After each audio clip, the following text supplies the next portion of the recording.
Dis-moi où tu nous emmènes, Jean-Seb. Patrimoine rural du Luberon. On va aller découvrir l'architecture traditionnelle, un des aspects de l'architecture traditionnelle du Luberon, et de la Provence en général, parce que toutes les régions ont comme ça des petites caractéristiques. Si on prend les clochers provençaux, souvent au sommet, on se rend compte qu'il y a une architecture comme là, par exemple, en fer forgé, avec la cloche. Et ça, c'est ultra traditionnel. Pourquoi ? Parce que d'une part, ça apportait moins de résistance au vent, et de deux, c'était moins cher également. Donc on est construit comme ça. Eh bien, dans les campagnes, c'était pareil. Alors on va partir à la découverte d'un élément ultra traditionnel des campagnes du Luberon, les boris.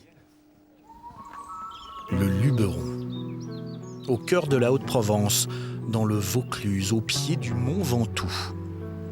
Terre de vignobles et de richesses architecturales, nous partons aujourd'hui à la découverte de ce patrimoine.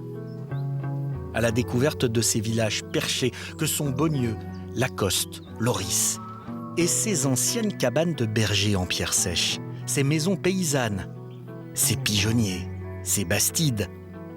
Le Luberon recèle des trésors architecturaux qui témoignent de l'histoire d'hier et composent la beauté des paysages d'aujourd'hui. Alors partons en balade avec Patrick Cohen au cœur de cette campagne paysanne, à la découverte des boris, emblème du parc naturel régional du Luberon.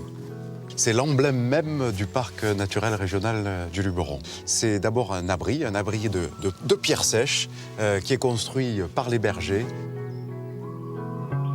Les boris sont donc des abris de bergers dont l'origine remonte à l'époque néolithique et elles sont aujourd'hui un élément fort de l'identité des paysages de la région.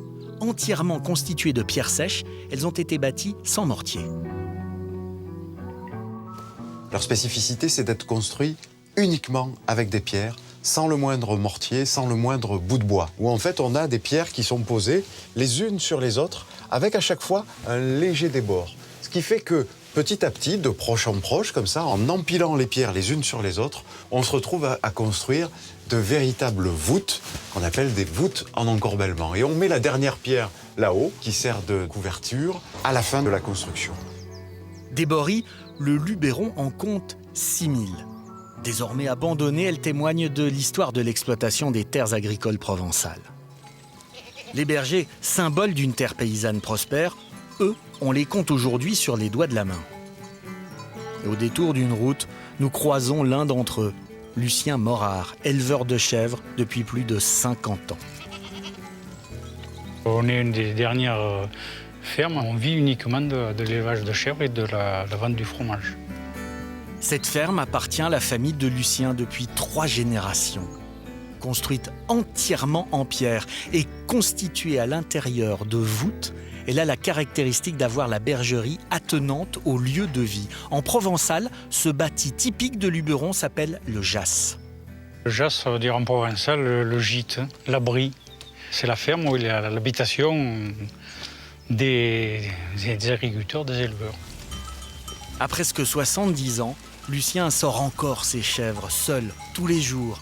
Et pour rien au monde, il ne manquerait ces escapades uniques au cœur de son Luberon natal. Pour moi, le Luberon, c'est un lieu de vie formidable. On en respire, on en prend plein la gueule, comme on dit. On y vit bien, quoi. Autrefois, la ferme de Lucien dépendait du château de Bioux, situé juste en face. Ce monument historique est l'exemple type des bastides aristocratiques qui composent la région. Situé en plein milieu de la campagne provençale, il invite à la découverte de l'histoire du patrimoine. Et nous y retrouvons Patrick pour une visite guidée. Les éléments caractéristiques de cet édifice, c'est d'être constitué d'un grand volume sur 2 ou 3 niveaux et d'être desservi par un escalier à vis dans une tour hexagonale. C'est vraiment la base des demeures de Haute-Provence, ici dans le Luberon.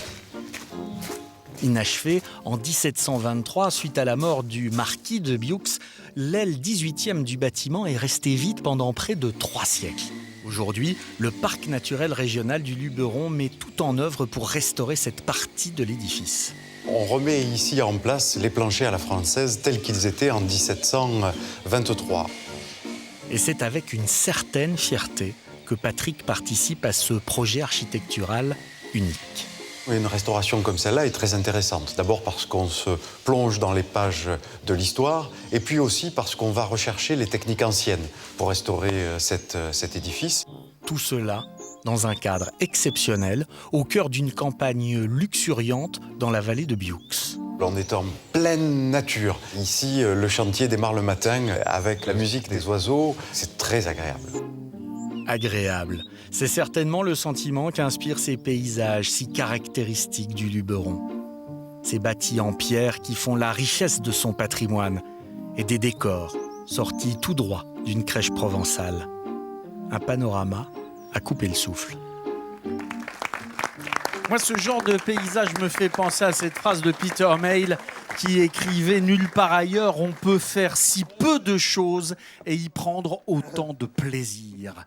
Et c'est un véritable bonheur de se balader dans ces paysages provençaux et ces paysages du Luberon à la découverte de ces boris qui font vraiment partie intégrante du paysage.